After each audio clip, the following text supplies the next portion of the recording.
بسم اللہ الرحمن الرحیم۔ السلام علیکم۔ نماز کے بعد 3 مرتبہ استغفر اللہ کیوں پڑھا جاتا ہے؟ محترم ناظرین، نماز کے بعد استغفر اللہ کیوں پڑھا جاتا ہے؟ نماز کے بعد استغفر اللہ پڑھنے کو بار بار کیوں کہا جاتا ہے؟ اس کی تفصیل آپ کے ساتھ ضرور شیئر کریں گے، لیکن اس سے پہلے ایک حدیث مبارکہ سن لیجئے۔ رسول خدا صلی اللہ علیہ وسلم کا فرمان ہے، اس شخص کے لیے سعادت ہے جو اپنے اعمال لانے میں بہت استغفار پاتا ہے۔ استغفر اللہ پڑھنے سے حکم الہی کی تعمیل ہوتی ہے۔ استغفر اللہ پڑھنے سے رزق میسر آتا ہے اور اس میں اضافہ ہوتا ہے۔ استغفر اللہ جنت میں داخلہ کا پروانہ ہے۔ استغفر اللہ پڑھنے سے گناہ ختم ہوتے ہیں اور خطائیں مٹ جاتی ہیں۔ استغفر اللہ مرنے کے بعد آدمی کے درجات کی بلندی کا باعث ہے۔ پڑھنے سے بلائیں ٹل جاتی ہیں۔ استغفر اللہ پڑھنے سے دل کو پاکیزگی حاصل ہوتی ہے۔ استغفر اللہ پڑھنے سے بے اولادوں کو اولاد ملتی ہے۔ استغفر اللہ پڑھنے سے صحت و تندرستی قائم رہتی ہے اور انسان اپنے جسمانی اور روحانی باتوں سے بھرپور فائدہ اٹھاتا ہے۔ یہ اس بے بس آدمی کے لیے راہ کشادہ ہے جس کے لیے زمین تمام تر ساعتوں کے باوجود تنگ پڑ گئی ہے۔ وہ مایوس شخص جو اپنے آپ سے اکتا گیا ہے اور وہ پریشانی کے باعث تنگ دلی کا شکار رہتا ہے۔ استغفر اللہ اس کی مایوسی اور پریشانی دور کر کے اسے نئی زندگی عطا کرتا ہے اور فراح دلی سے آشنا کرتا ہے۔ حضرت ابو بکر صدیق رضی اللہ تعالیٰ عنہ فرماتے ہیں کہ جب کوئی شخص کام انجام دینے کے بعد 2 کلمے کہہ لے تو شیطان کہتا ہے کمر توڑ دی، اور 2 کلمے یہ ہیں الحمدللہ اور استغفر اللہ۔ جہاں تک عبادتوں میں اپنی طرف سے کوتاہی کا تعلق ہے تو یاد رکھیں، عبادت اللہ تبارک و تعالیٰ کے خلقیت اس کی ربوبیت کا حق ادا نہیں کر سکتی، لہٰذا ہماری طرف سے عبادت میں جو کوتاہی اور غلطیاں ہوتی ہیں ان پر استغفار کرنا چاہیے۔ تب استغفر اللہ کہتے رہنا چاہیے۔ صرف نماز ہی میں کمی کوتاہی نہیں ہوتی، نماز کے علاوہ بھی ہم انسانوں سے بہت سارے گناہ جانے یا انجانے میں سرزد ہو جاتے ہیں۔ صحیح حدیث میں ہے کہ رسول خدا صلی اللہ علیہ وسلم کا یہ معمول تھا کہ جب حضور صلی اللہ علیہ وسلم نماز سے فارغ ہوتے تو نماز سے فارغ ہونے کے بعد فوراً 3 مرتبہ استغفر اللہ فرماتے۔ تو سوال یہ پیدا ہوتا ہے کہ استغفار کے معنی گناہوں سے معافی مانگنا۔ آدمی نے جب کوئی گناہ کیا ہو تو استغفار کرے، جب کوئی غلطی کی ہو تو معافی مانگے، اور جب کوئی گناہ کیا ہی نہ ہو تو نماز کے بعد استغفار کا کیا مطلب ہے؟ اللہ پاک کے حضور نماز پڑھی ہے تو نماز کے بعد استغفار کیوں؟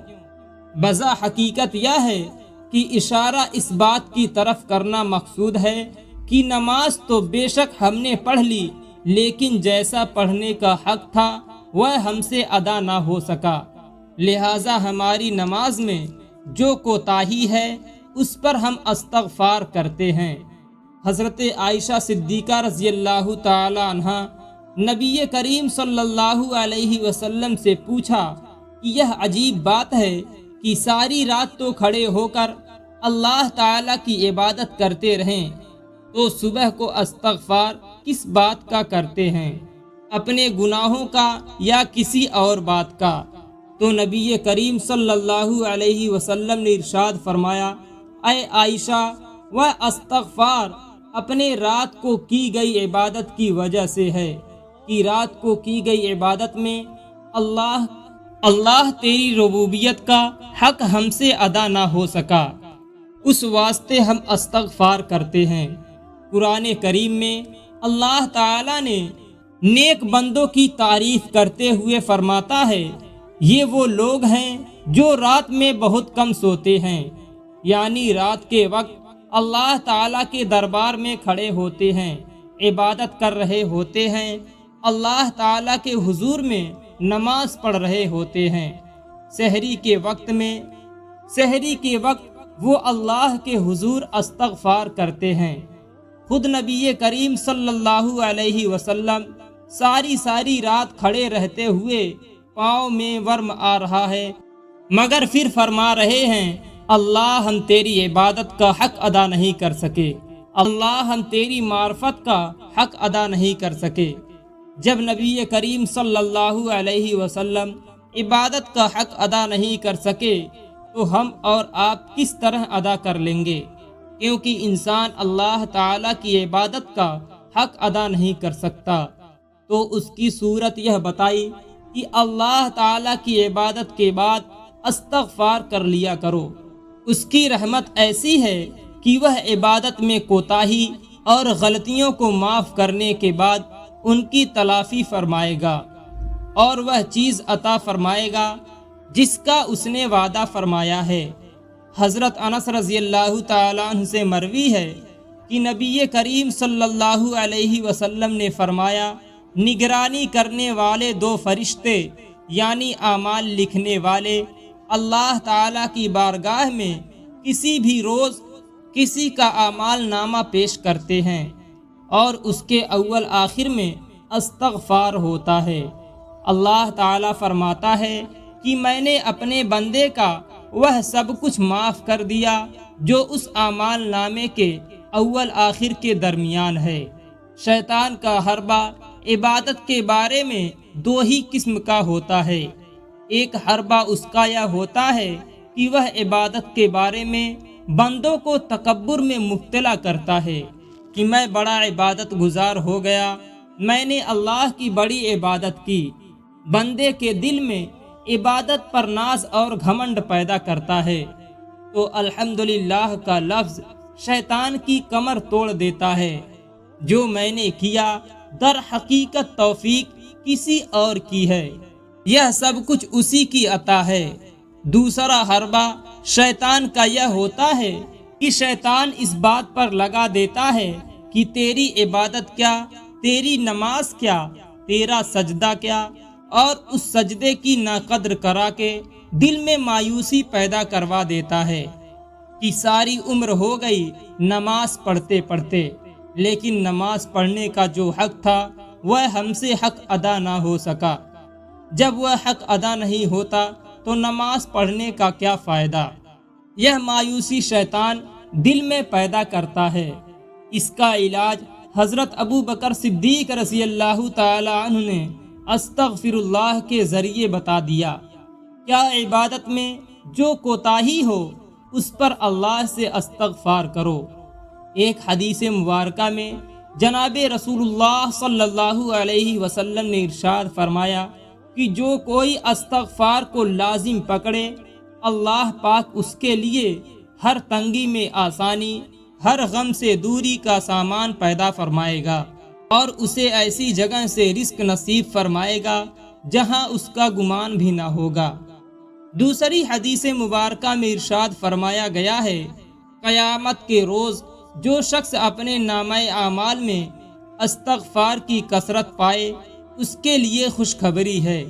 استغفار کا عمل اللہ تعالیٰ کو بے حد محبوب ہے۔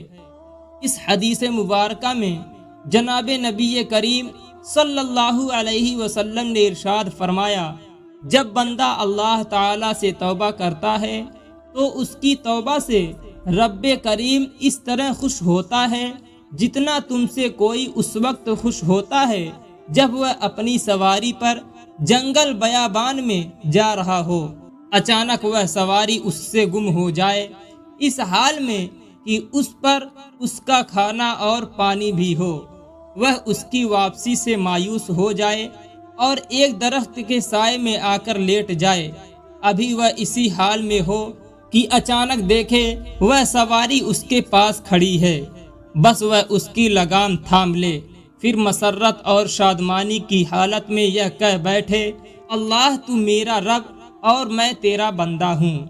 جناب رسول اللہ صلی اللہ علیہ وسلم نے اپنے مبارک اعمال سے بھی امت کو استغفار کی طرف متوجہ کیا۔ ایک حدیث میں ارشاد فرمایا، لوگوں اللہ کے سامنے توبہ کرو، بے شک میں بھی دن میں 100 مرتبہ توبہ کرتا ہوں۔